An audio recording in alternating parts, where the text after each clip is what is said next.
पर दुख देखी हरसि जो कोई, कहु कवन विधि मानुष होई। जानि बूझि पीड़ा पहुँचावे, सो नर अधम पिशाच कहावे। साथियों, दूसरे के दर्द को देख करके जो हर्षित होता है उसको किस प्रकार से मनुष्य कहा जाए, और जो समझ बूझ करके समझते हुए जानते हुए दूसरे को पीड़ा पहुंचाता है वह मनुष्यों में अधम और पिशाच कहा जा सकता है। नमस्कार दोस्तों, मैं अविनाश दास रीजनल कबीर यूट्यूब चैनल में आप सबका हार्दिक स्वागत करता हूं। यदि आप इस चैनल को सब्सक्राइब नहीं किए हैं तो सब्सक्राइब जरूर करें, शेयर करके अपने सभी ग्रुपों में सभी साथियों तक पहुंचाएं, बेल आइकन को प्रेस करें, ऑल नोटिफिकेशन ऑन रखें ताकि हर नया अपडेट आप तक पहुंच सके। साथियों, लाइक और कमेंट जरूर करें। मैंने शुरू में जो चौपाई आपको बोली और उसका मैंने अर्थ कहा संक्षेप में। दोस्तों, सतगुरु कबीर साहब का मार्ग जीव दया निज आत्म पूजा, कहें कबीर धर्म नहीं दूजा। सतगुरु कबीर साहब के मार्ग में प्राणियों पर दया करना, करुणा करना, अपने समान समझना और आत्म संतुष्टि के लिए काम करना, इसके अलावा और कोई दूसरा धर्म नहीं होता है। साथियों, आपके अंदर तभी संतुष्टि आएगी जब आपको महसूस होगा कि मैंने अच्छा काम किया है, परहित किया है, परोपकार किया है, संतों की मैंने सेवा की है और जो है मैंने दीन दुखी गरीबों की मदद की है। यह चीज़ जब आपको भीतर से लगेगी, जब आप ऐसे किए रहेंगे तो ज़रूर आपको भीतर से आत्म संतुष्टि मिलेगी। और यही आत्म संतुष्टि जो है आपको सहज अवस्था तक ले जाने का साधन है, और सहज अवस्था ही निर्वाण है, और वही जो है मोक्ष है, वही परम सुख है। दोस्तों, इसके अलावा अलग से कोई लोकांतर में मुक्ति, मोक्ष या परमात्मा का मिलन नहीं होता है। तो मैंने आपको थोड़े शब्दों में यह बात बताने की कोशिश किया है कि हम दूसरे के लिए पीड़ा कारक ना बने, दूसरे के दुखों को बढ़ाने का काम ना करें, बन सके तो मदद करके दुखिया को, पीड़ित को जो है सहारा दें और उसको दुख से निवारण करने में अपनी भूमिका अपनी समर्थ और अपनी क्षमता के अनुसार निभाएं। तो साथियों, बहुत दिन गैप हो गया है, मनुस्मृति का जो स्ट्रीम है वो हम नहीं कर पाए हैं, तो आज जो है इसी का अनुशीलन करेंगे। 8वां अध्याय हम आज पूरा करेंगे। इसके बाद दोस्तों ये कुल 12 अध्याय की किताब है। 8वां अध्याय के अंतिम चरण पर हम चल रहे हैं। तो देखते हैं क्या कहते हैं मनु जी। वैश्य शूद्रो प्रयत्नेन स्वानि कर्माणि कारयेत, तव हि चित्तो स्वकर्मभ्यः क्षोभयेतामिदं जगत। मनुस्मृति 8वां अध्याय श्लोक नंबर 411, श्लोक नंबर 418। मनुस्मृति 8वां अध्याय श्लोक नंबर 418। इसमें मनु जी कहते हैं, राजा को आदेश करते हैं, किसी भी हिंदू राष्ट्र के राजा को, किसी भी राम राज्य के राजा को आदेशित करते हैं। दोस्तों, राजा वैश्य और शूद्र से उनकी वृत्ति यत्न पूर्वक करावे, क्योंकि ये दोनों अपने कर्मों से च्युत हो जाने पर सारे संसार को क्षुब्ध कर सकते हैं।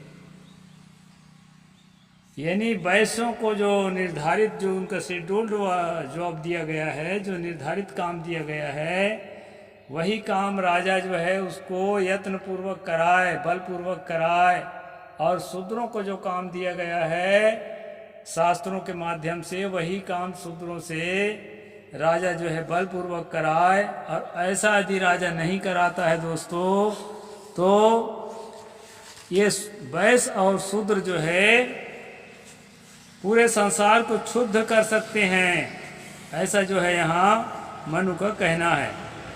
और जो है मैं गीता के 18वें अध्याय का श्लोक कई बार बता चुका हूँ दोस्तों कि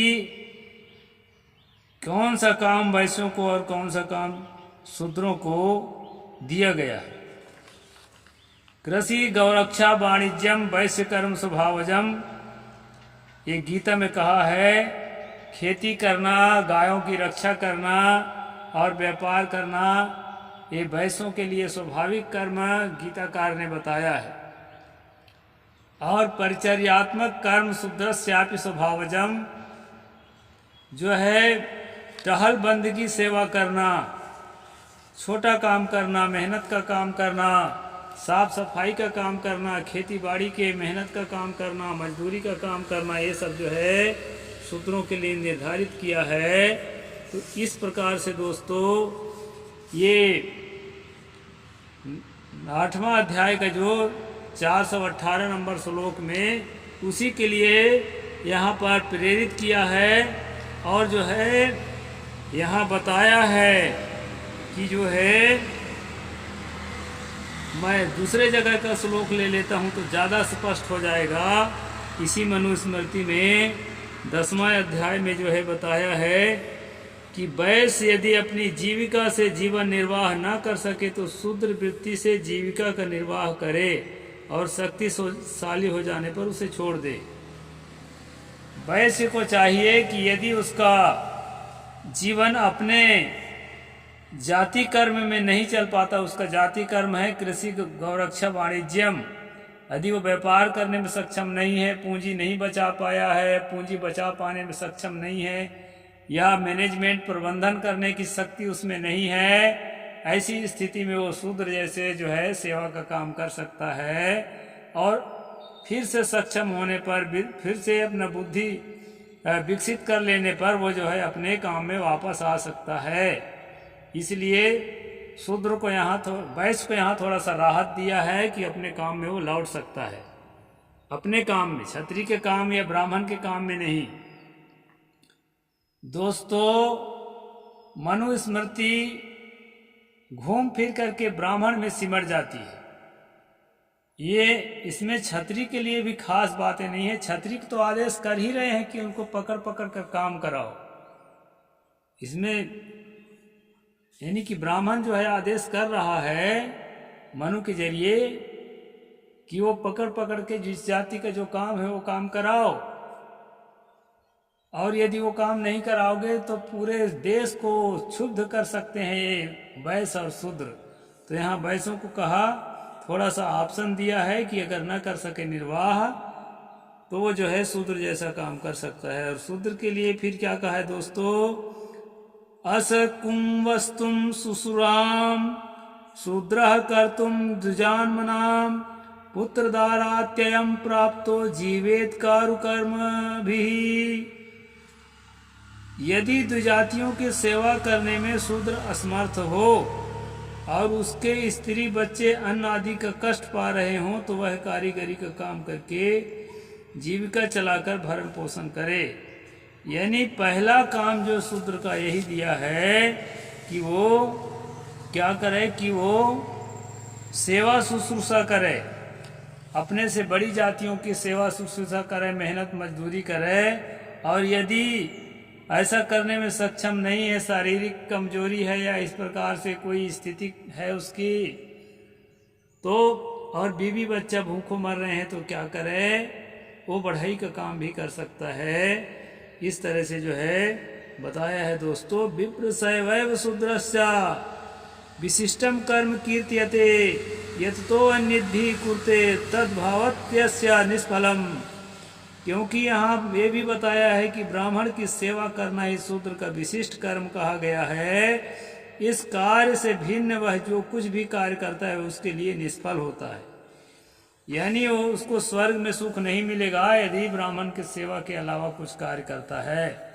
कमजोरी के कारण या किसी कारण से यदि वो बढ़ई का काम करने लगता है, बढ़इयों को अति शूद्र कहा गया है। यहाँ एक बात ध्यान देने योग्य है दोस्तों, विश्वकर्मा वर्ग जो है वो बीसी में आता है, लेकिन शास्त्र की व्यवस्था में वो अछूत में आता है। तो उसको और नीचे उतार कर यहाँ पर जो है बताया है। और वैसे यहाँ वैश्य के लिए भी कहा है, विद्या शिल्पम भृत्ति सेवा गोरक्षम विपणी कृषि धृति भक्षय कुशीदम च 10 जीवन हेतवः। विद्या जीवन उपयोगी विद्या, मतलब जीवन उपयोगी विद्या ही वैश्य सीख सकता है जो उसके लिए, उसकी कृषि के लिए सहायक हो, गौरक्षा के लिए सहायक हो और व्यापार के लिए सहायक हो। शास्त्र का अध्यात्म ज्ञान सीखने को उसको हक नहीं है और ना शस्त्र विद्या सीखने को इच्छा। यहाँ साफ लिखा है जीविकोपयोगी विद्या है, शिल्प कारीगरी, वेतन लेकर काम करना, सेवा, गौरक्षा, रोजगार, खेती, संतोष, भिक्षा और ब्याज का व्यापार के 10 जीवन उपयोगी व्यापार हैं।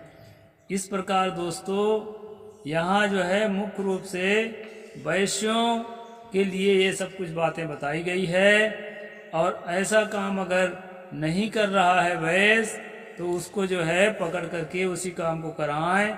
यदि नहीं कराते हैं तो क्या होता है दोस्तों, नहीं कराते हैं तो पूरे देश को क्षुब्ध करेगा वैश्य और शूद्र। इसलिए उनको जो निर्धारित काम है वही कराना चाहिए।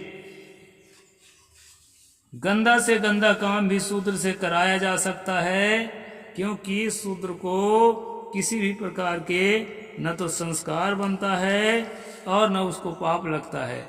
न शूद्रे पातकम किंचिन न संस्कार मरहति नास्या विकारो धर्मेस्ति न धर्मात् प्रतिषेधनम। शूद्र को पाप नहीं होता है, उसको कोई संस्कार भी नहीं है, धर्म कार्य में उसका कोई अधिकार भी नहीं है और ना तो वह धर्म कार्य से निषेध ही है। इस प्रकार से शूद्र के बारे में बताया है दोस्तों। 8वां अध्याय के आखिरी में हम चल रहे हैं। तो उसको जो है पाप नहीं है। यदि कोई तर्कशील शूद्र है और ये इसको सही मान ले कि शूद्र को कोई पाप नहीं है, तो दोस्तों बंदूक उठा करके सारे ब्राह्मणों को एक लाइन से गोली मारना शुरू कर देगा, क्योंकि उसको पापे नहीं है, कोई उसका अपराधे नहीं है, कुछ भी कर सकता है। तो ऐसा तर्कशील प्रायः शूद्र नहीं होते हैं, इसलिए जो है वो ऐसा नहीं करते और नहीं करना चाहिए। हिंसा अच्छी बात नहीं है, लेकिन जो है ये शब्द ही हिंसा की ओर उकसा रहा है कि अरे शूद्र तुमको कोई पाप नहीं है, तुम कुछ भी कर सकते हो। तो दोस्तों न पाप है न पुण्य है। और यह बात सच है कि जो तर्कशील जो शूद्र होता है वो पाप पुण्य पर ज्यादा विश्वास नहीं रखता है। पाप पुण्य के शंका नाही, स्वर्ग नरक नहीं जाही, कहें कबीर सुनो हो संतो जहाँ का पत्ता समाई। सतगुरु ने कहा हमें पाप पुण्य की चिंता नहीं है और न स्वर्ग नरक जाने के डर है। इसलिए जो है हम जो काम करते हैं आत्मसंतोष पूर्वक वही काम हमारे लिए उचित है। यह सतगुरु ने बताया है दोस्तों।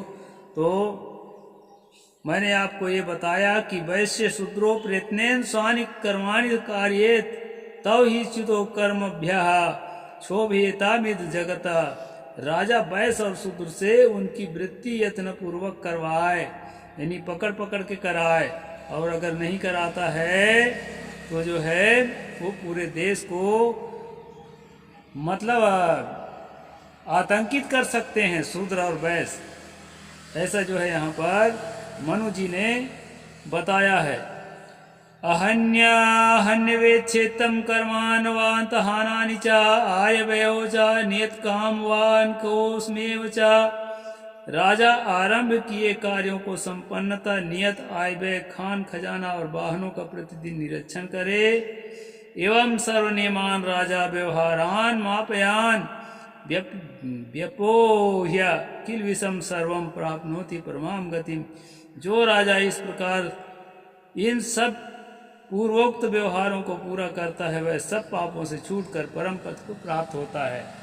दोस्तों, आम आदमी तो भूला हुआ है ही, जो राजे रजवाड़े थे वो भी भूले हुए हैं और उनको कील पर कील ठोक कर बताते हैं कि जैसा हम बता रहे हैं उसके अनुसार अगर कर्म करोगे, परमात्मा के आदेशानुसार कर्म करोगे, तभी तुमको स्वर्ग में सुख मिलेगा, और नहीं तो स्वर्ग में सुख नहीं मिलेगा, तुमको नर्क भोगना पड़ेगा।